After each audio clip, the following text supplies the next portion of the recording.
You're welcome to my channel. In this video we are going to be talking about the effects of incorporation or the concept of corporate personality in business law 2 or company law. Once a company has been registered or incorporated, the created company becomes a separate legal entity, distinct and separate from the owners of the company. This is what is known as corporate personality. Corporate personality therefore means that a company is capable of enjoying rights and being subject to duties separate from its owners or members. And the principle of corporate personality was first established in the case of Salomon versus Salmon and Company Limited in 1897, where a court held that the company at law was different altogether from its subscribers, and the subscribers or members were not in any way liable for the acts of the company.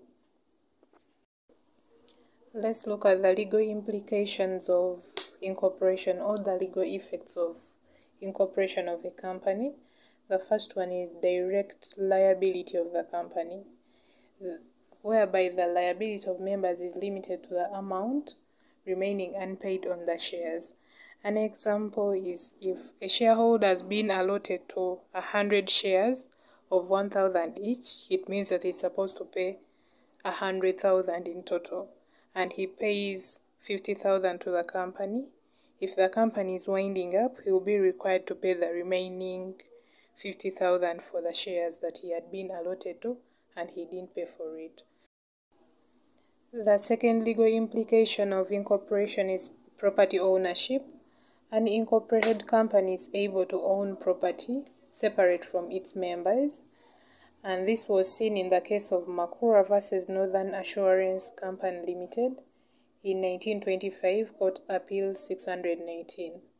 It was held that no shareholder has any right to any item of the property owned by the company, so the company can own property separate from its members.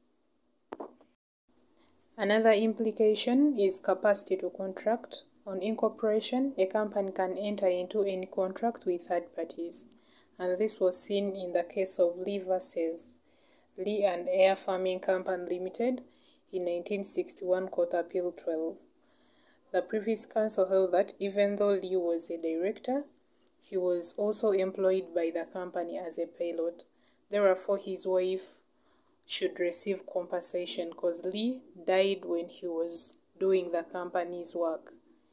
So it shows that the company has the capacity to contract with anyone, with the third parties after incorporation, as it was seen in the case of Lee versus Lee and Air Farming Company Limited. Another implication is capacity to borrow. A company can borrow money and provide security in the form of a charge, debenture or mortgage by the virtue of it having a legal personality. After incorporation, a company has the capacity to borrow from anyone by providing a security in form of a charge, a mortgage and other things. And this was seen in the case of Salmon versus UCB in 1983, High Court Bulletin 59. It was held that individual members of the company are not liable for the company's debts. So once a company borrows, it's liable for its own debts. Another implication of incorporation is perpetual succession, which is the ability of the company to stay in existence even after the death of any one of its members. After incorporation, a company has the ability to stay in existence even after the members dying. Professor Goa in his book gives an example of perpetual succession, where during World War II, all members of a company while in a general meeting were killed by a bomb, but the company continued to exist. Because after incorporation, a company can exist even after the death of all the members or any one of the members.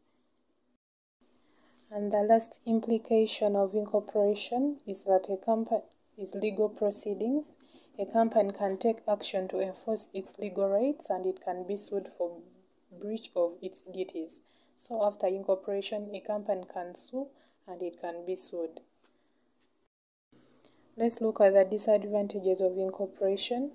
First, the exercise is very expensive because it involves a lot of formalities. Then there is publicity because documents have to be published every financial year, so there is no privacy.